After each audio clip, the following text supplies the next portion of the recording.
Hi, Jen here. Thanks for stopping in to watch the first video in my series, Scrapping on a Budget. This series sort of came about from a few different inspirations, conversations that I've had in some of my scrapbooking Facebook groups, and one particular conversation with a lady who told me that she just couldn't get started in scrapbooking because she had no money and she wasn't able to buy the supplies she needed. So I thought, let's put it all out there. Let's get all those tips out, all those ideas out, and help everyone save a little bit of money. And hopefully she'll be able to get herself started with some of these tips and then fall in love with her hobby and not have to worry about what she can afford and what she can't. So my first tip for this series is shop your house. And I literally mean walk through your house and see what you already have. If you have kids, if you've ever given a present to anybody, if you have ever received a present, if you're already kind of that scrappy, crafty mind where maybe you have a sewing room and things like that, you probably have a lot more stuff than you think you do. So everything that I gathered for this video is from somewhere in my house. None of it came from my own personal scrapping stash. It's all from other places because I wanted to make sure that I could find enough stuff. And you wouldn't believe the things that I was able to find. So the first thing I found is actually the book that I'm writing this in. A couple years ago, I bought, gosh, it must have been like, I think 6 of these at IKEA. They were 99 cents. They were on clearance. They're just a nice big sturdy notebook with plain white paper. It's a hardcover. I grabbed them for my daughter because I thought they would be great for her to doodle in. We were on a trip home to Ottawa, so she needed something hard that she could draw in while she was in the car. So I grabbed a whole bunch of them, and I still have a bunch left. And as soon as I saw them, I thought this would be great for someone who's just starting out scrapbooking. You can doodle on this. The pages are not super thick. They're not watercolor paper or anything like that by any means. But it's a little bit thicker than your standard notebook. So you can do a little mixed media. You can, use some markers and you could either put some pictures right into this and make a little mini album or whatever you wanted to do. It's a great way to have your paper ready and not have to worry about buying an album because sometimes those are on the more expensive side of things. So I'll show you a little bit later what I did with my book. So that's the first thing. And then as you can see, I have a ton of stuff. So the first place I thought to look was my home office. We don't really have a big home office. We kind of have just a spot upstairs in our kitchen where we keep all the little bits and bobs that we need for home officey supplies, envelopes and stuff like that. So what I found was some paper clips. These actually came from IKEA, and I know they're fairly new, but they're still a lot of fun. I bought them for office use, but obviously I'll be using them for scrapbooking too. I found some scissors. Scissors are quite expensive, so, if you've got a good pair lying around, don't worry about having to go out and buy a new pair. I found ruler, all kinds of, the basic office stuff, which is stuff that we use in scrapbooking too. And sometimes you don't realize just how much you rely on that kind of stuff. I found some Post-it, or these aren't Post-it notes, sorry, they're index cards. So you can use them for layering, you can use them to punch stuff out. I found some labels. I found all kinds of Sharpie markers, which are perfect for scrapbooking. I found some cool straws. I'm not sure why they were with my office stuff, but that's where they were. I found my Mod Podge. I found this cute little envelope. that a friend of mine put some candy in at a crop that we went to last year. I found these awesome tags. These I got at Walmart. I think they were $1 for a whole bunch of them. I found some double-sided sticky tape. So that was a good find. I didn't even realize I had that. I found a punch. Probably from the dollar store. I found some ink. And I found some glitter.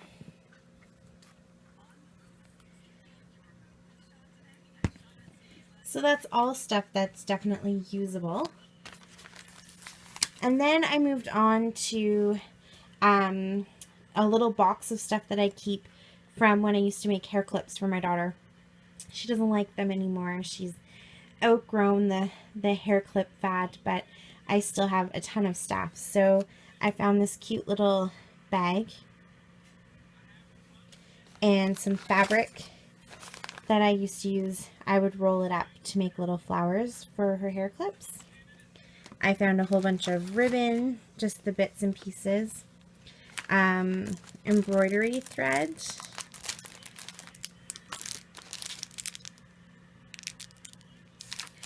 And I found, let me move some of this stuff out of the way. I used to subscribe to Ipsy, and I found a couple of my old envelopes, and I was keeping them to resend other mail, racks and stuff like that if I need them, because it's kind of fun to get a neon magenta envelope in the mail. But you could definitely cut this apart and use it as layering and all kinds of stuff too. So lots of fun. I had a ton of these flowers left over. A friend of mine bought these in bulk. I'm gonna say Amazon. It might have been eBay. And when she was done with them, she gave me the leftovers. And this is my leftovers from her leftovers. There's still probably over 100 flowers in here. So there's lots that you can do with these. I found a sticker sheet with some cool stars, and this sticker sheet is kind of plasticky, and I'm thinking you could probably use it as a stencil as well. It's kind of got that glossy feel to it, that plasticky glossy feel, and I think if you were to use ink or something over top of it, it would probably wash off. You may not get a lot of uses out of it, but you might get a couple, and there's some nice star shapes on there, so that's sort of a multi-purpose thing. I found some more of these little bags. I think my mom used them on a camp swap for her brownie unit, so we had a few of those lying around. I found some GIMP. I'm not sure what I'd do with that, but you could use it instead of twine probably. I found a bunch of little Canada flags. Those are fun. And I found a flower. I found a bunch of foam letters. This was all stuff that I think my daughter had used for crafting and just never ended up using all of it. I found this package of glue. I have no idea why I bought it, and maybe I didn't buy it because I don't remember buying it, but there's some fast drying glue in there and some all-purpose glue in there. So you could use that to attach your flowers and stuff. I found some watercolor pencils. I got these when all the Targets in Canada closed out. I think I got these for like 95 cents, 97 cents, something like that. I wish I had grabbed more packs because I gave these to my daughter. I thought they'd be fun for her to use, and they're actually really easy to use, so I kind of wish I had grabbed some for myself. But that's okay. I found some gems.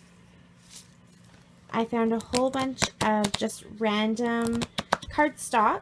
Again, probably just stuff that's been collecting for my daughter to use. And my mom and I did brownies, so probably from there too, and you just stash it away and don't remember you have it. I found some toothpicks, which I thought would be perfect for making little banners and stuff like that. I found this stash of clothespins. I buy these every year just to hang Christmas cards and stuff. I just put up some ribbon and I hang my Christmas cards from here. And so I have a few different Christmassy ones. This is like a wood veneer. You could probably even take it apart and just use this. But they're all from the dollar store. And I would just throw them in here and take them out as I needed them. Let's see, I've got some flower ones. These are little felt flowers. And I have Valentine's ones, so that if my kids got little Valentines, we could put those up too. But you could definitely take these apart and use them for scrapbooking. What else did I find? Oh, I found this clear wrap. I think I used it for a gift bag that I had put together. And it's got these white flowers on it, so that would be fun that you could pull it apart and use it. You can see there that it's just printed on. I, of course, found a bunch of packing bubbles. I am really bad. I tend to keep all of my gift bags if people give me presents. So I found this one, and look at how cute this little owl is. You could cut her out. You can use the actual bag itself is like a really nice sort of craft background. You've got some flowers up here. So you could just cut a chunk of this out and use it. Of course, there was tissue paper with it from my gift, so I kept some tissue paper. And then I have my baby wipes. Anyone who has kids always keeps these on hand, so I have lots and lots of them. So that's all the stuff that I was able to find around my house. I'm sure you guys probably have a ton of stuff around your house. Not all of it is acid-free, and you know, it might not all be stuff that you want to continue using, but it's a good start. And for someone who's really concerned about how much this hobby might cost them in the beginning, these are all things that you can use while you're still learning and playing and finding your style. And then as you kind of figure out where you're going and the directions that you want to take, then you're able to take that money and invest it in things that you know you're going to use and the products that you really love. So what I've done and what I'll try to do at the end of every video, if it makes sense to do it, is do a layout using that tip. So here is my layout from today's tip. So everything on this page is just stuff I found around the house, stuff that I've already shown you. I glued 3 pages together here, and I just kind of did it messily because I think as I fill this book up, I might pull some of these out and put them onto 12 by 12 because that's usually the size that I like to use. But you can definitely leave this in, and there's so many pages that if you wanted to make a mini album and just have a whole theme in here, you would definitely be able to do it. So I took my Mod Podge and I spread it all over the page. It kind of gives it a bit of a glossy shine, a little bit more than gesso would, but it's waterproof now. So I was able to take some of those watercolor pencils, spread them all over the bubble wrap, and smush them down on the paper. And then I just took my baby wipe and kind of went around the edges a little bit so that I could spread it out and blend it. I used the foam letters.